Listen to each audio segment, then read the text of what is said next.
अस्सलाम वालेकुम। आज की वीडियो में मैं आपके साथ शेयर करूंगा कि how to use a for loop in a MATLAB. अच्छा, फॉर लूप जो हमारे पास है ये एक फ्लो कंट्रोल स्टेटमेंट है। फ्लो कंट्रोल स्टेटमेंट मीन कि इसके थ्रू आप अपने प्रोग्राम के फ्लो को कंट्रोल कर सकते हैं। नॉर्मली किसी भी प्रोग्रामिंग लैंग्वेज में आपके पास तमाम line of code line by line execute होता है, लेकिन हमारे पास कुछ फ्लो कंट्रोल स्टेटमेंट्स होती हैं जिनके थ्रू आप उसके फ्लो को कंट्रोल कर सकते हैं। उनमें एक हमारे पास फॉर लूप भी है। फॉर लूप आपके पास बेसिकली यूज होता है to repeat a block of codes a certain number of times. ठीक, अगर आपने कभी कोई भी कोड है, उस कोड को आप बाहर बाहर एग्जीक्यूट कराना चाह रहे हैं, और जब भी आप कोई सॉफ्टवेयर बनाते हैं, कोई प्रोग्राम बनाते हैं, उसमें बहुत सारी ऐसी लॉजिक्स होती हैं कि आपको वो block of code bar bar run करने की जरूरत पड़ती है। तो ऐसी सिचुएशन में जब आपने कोई खास number of times block of code को एग्जीक्यूट कराना हो, तो उसके लिए हम हमेशा फॉर लूप को यूज करते हैं। तो पहले हम कुछ बेसिक एग्जांपल करेंगे और उससे आपको इसका मजीद कंसेप्ट भी क्लियर हो जाएगा और मैं इसे शेयर भी कर दूँ। फर्स्ट वन इज इसका सिंटैक्स। ये इसका रिजर्व कीवर्ड है फॉर। जब भी आपने फॉर लूप यूज करना होगा, हमेशा फॉर से स्टार्ट करेंगे। उसके बाद आप यूज करेंगे कोई भी वेरिएबल नेम जो आपकी मर्जी हो, इक्वल साइन, उसके बाद एक्सप्रेशन आ जाएगी। ठीक है, और एक्सप्रेशन के बाद यहाँ पर आपने स्टेटमेंट देनी है। ये स्टेटमेंट क्या होगी? वो ब्लॉक ऑफ कोड होगा। वो एक सिंगल स्टेटमेंट भी हो सकती है, मोर देन वन स्टेटमेंट भी हो सकती है। तो यहाँ पर आप जो स्टेटमेंट लिखेंगे वो अगेन एंड अगेन रिपीट होती रहेगी। जितनी दफा आप यहाँ पर जो भी स्टेटमेंट लिखेंगे वो रिपीट होंगी, और उसे कंट्रोल करने के लिए कितनी टाइम रिपीट हो वो हम यहाँ पर एक्सप्रेशन देंगे। और फॉर ब्लॉक को एंड करने के लिए आपके पास ये एंड स्टेटमेंट यूज होगी, यानी फॉर से स्टार्ट होगा ये block loop, variable, equal sign के बाद एक्सप्रेशन, और फिर यहाँ पर स्टेटमेंट्स आ जाएंगी और फिर हम इसे एंड कर देंगे। ठीक है, तो इसी को मैं आपके साथ मैटलैब के थ्रू शेयर करता हूँ डिफरेंट एग्जांपल्स के थ्रू कि कैसे आप इसे यूज कर सकते हैं और कैसे इसे मैनिपुलेट करेंगे।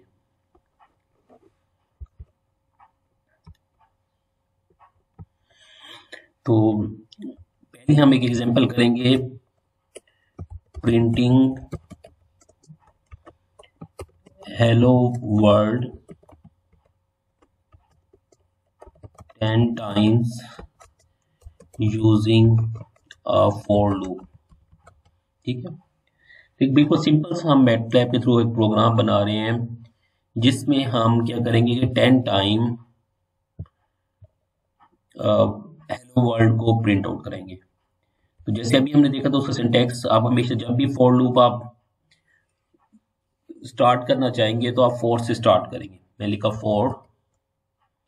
अच्छा, उसके बाद आपने लिखना है वेरिएबल का नेम। तो मैंने एक वेरिएबल ले लिया आई इज इक्वल टू, और एक्सप्रेशन में हम यहाँ पर एक कोई भी वैलिड एक्सप्रेशन लिखेंगे। तो मैं ये चाह रहा हूँ कि ये जो लूप है ये 1 से स्टार्ट हो और 10 तक रन हो। तो आपने ये इनिशियल वैल्यू दे दी स्टार्ट, 1 से स्टार्ट हो और जहां पर एंड हो ये 10 पे। ठीक है, उसके बाद आप वो स्टेटमेंट लिखेंगे जो आप रिपीट कराना चाह रहे हैं। तो मैं ये चाह रहा हूँ कि हेलो वर्ल्ड प्रिंट हो, तो यहाँ पर मैंने ये लिख दिया DISP। इसमें आउटपुट के लिए यूज होता है फॉर मैटलैब में। इसमें दो स्टेटमेंट होती है, एक एफ प्रिंट एफ, उसे भी हम यूज करेंगे आउटपुट अगर आपने कंसोल में प्रिंट कराना हो, या DISP को भी आप यूज कर सकते हैं कंसोल पे प्रिंट कराने के लिए। तो यहाँ पर मैंने लिख लिया ये हेलो वर्ल्ड,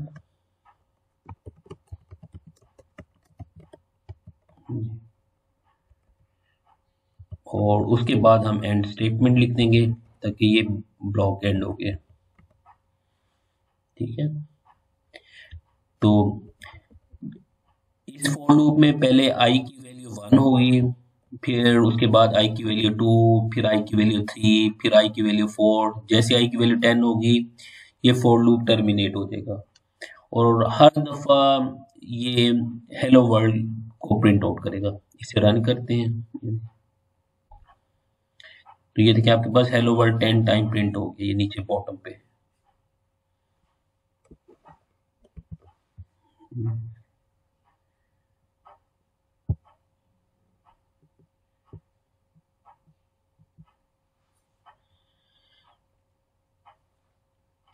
तो इस तरीके से आप फॉर लूप को यूज कर सकते हैं कोई भी ब्लॉक ऑफ कोड को रिपीट कराने के लिए। अच्छा, अब हम एक और एग्जांपल करते हैं। इस एग्जांपल में हम करेंगे कि प्रिंट कराएंगे वैल्यूज 1 से लेकर 10 तक।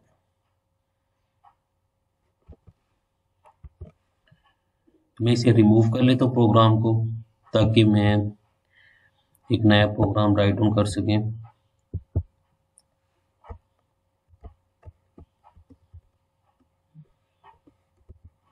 तो नेक्स्ट हम प्रोग्राम करना चाह रहे हैं प्रिंट नंबर्स फ्रॉम 1 to 10।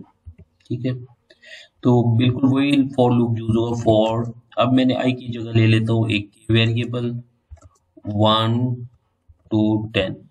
ठीक है, अब हम इसे प्रिंट कराना चाह रहे हैं तो मैंने DISP ले लिया और यहाँ पर मैंने लिख दिया के वेरिएबल और उसे सेमीकोलन और उसके बाद हमारे पास ये एंड आ जाएगा। अब देखिए जब ये लूप रन होगा, फर्स्ट टाइम के की वैल्यू 1 होगी तो के को प्रिंट कर देगा 1, फिर के की वैल्यू 2 होगी तो फिर 2 प्रिंट कर देगा, फिर के की वैल्यू 3 होगी तो 3 प्रिंट कर देगा, फिर के की वैल्यू 4 होगी तो अप टू 10 तक जाएगा और जैसे ही फिर नेक्स्ट के की वैल्यू 11 होगी तो ये लूप टर्मिनेट हो जाएगा। इसे रन करके हम देखते हैं। देखिए ये हमारे पास ये 1 से स्टार्ट हो रहा है, 1 2 3 4 5 6 7 8 9 10। ठीक है, इसी तरह अगर आप जैसे मैंने DISP को लिया है तो आप आउटपुट को प्रिंट कराने के लिए fprintf स्टेटमेंट भी यूज कर सकते हैं। fprintf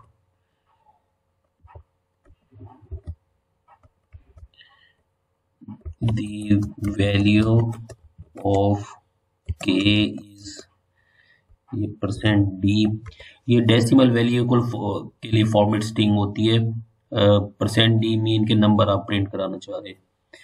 अच्छा, और मैं चाह रहा हूँ कि जब पहली लेटर प्रिंट हो तो उसके बाद ये लाइन ब्रेक ऐड कर दे, तो लाइन ब्रेक के लिए आप /n यूज कर सकते हैं।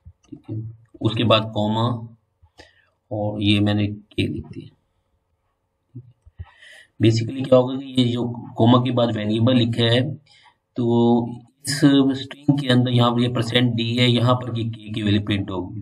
पहले के की वैल्यू 1 होगी, फिर 2, फिर 3, तो ये हर दफा प्रिंट करता जाएगा। The value of k is 1 2 3 4, इस तरीके से अभी वही प्रिंट हुई, 3 फिर 4 फिर 5 6 7 8 9 10। ओके, आई थिंक सो आपको काफी बेहतर अंडरस्टैंडिंग हो गई होगी। इसी तरह फिर हम एक और एग्जांपल करते हैं, उससे मजीद आपको क्लियर हो जाए। मैं ताकि डिफरेंट एग्जांपल कर रहा हूँ, उसके थ्रू आप उसे डिफरेंट यूजेज आपको क्लियर हो जाए कि आप इसे किस तरीके से यूज कर सकते हैं और कैसे मैनिपुलेट कर सकते हैं इसको। तो मैं एक और नई एग्जांपल करना चाह रहा हूँ, सम ऑफ नंबर्स फ्रॉम 1 to 100। ठीक है, तो हम फॉर लूप के थ्रू एक थर्ड प्रोग्राम करेंगे जिसमें हम क्या फाइंड आउट करेंगे, सम ऑफ नंबर्स। कहाँ से, फ्रॉम 1 to 100। तो डेफिनेटली हमें पहले तो 1 से लेकर 100 तक नंबर चाहिए, उसके लिए हम फॉर लूप यूज कर सकते हैं। और सेकेंडली हमें एक वेरिएबल चाहिए होगा जिसमें हम सम स्टोर करेंगे। तो मैंने ये सम के नाम से एक वेरिएबल है, ये सम इज इक्वल टू 0। ये सम को हमने इनिशियली 0 असाइन कर दी। अब एक फॉर लूप लेंगे जिसके थ्रू हमें वैल्यू रिसीव 1 से लेकर अंडर द 4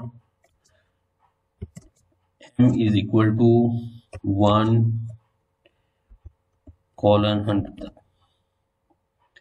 और अब हम सम में स्टोर करेंगे, sum is equal to sum plus m। ठीक है, देखिए हर दफा लूप रन होगा तो m की वैल्यू चेंज होती रहेगी। पहले m की वैल्यू 1 होगी, फिर 2, फिर 3, फिर 4, फिर 5, इस तरह अप टू 100 तक। तो ये पहले जैसे सम 0 है तो m की वैल्यू 1 होगी, तो 0 प्लस 1 ये 1 हो जाएगा। और फिर सम हमारे पास 1 हो चुका होगा तो 1 में आपके पास 2 ऐड होगा। इस तरीके से वो आपके पास सम करता जाएगा। इसे हम एंड करते हैं। और ये आपके पास लूप 100 टाइम रन होगा और आपके पास सम टोटल सम वेरिएबल में स्टोर हो जाएगा। अब हमने इसको प्रिंट कराना है तो यहाँ पर प्रिंट करा सकते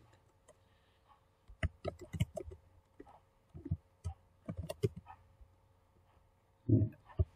और इसे मैं रन करूँगी, सॉरी प्रिंट यूज नहीं होगा, इसमें हम यूज करेंगे DISPT, या बल्कि ये यूज करते हैं f print f।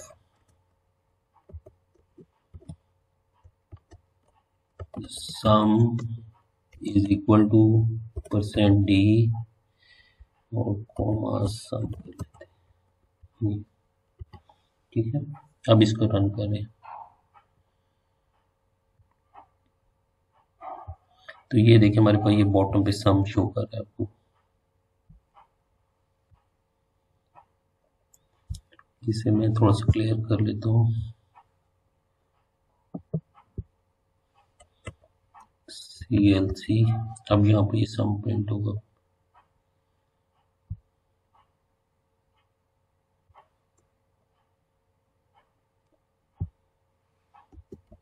CLC clear console को करने के लिए यूज होता है। तो ये हमने रन कर लिया, यहाँ पर अब आपके पास प्रिंट होगा। Thanks for watching.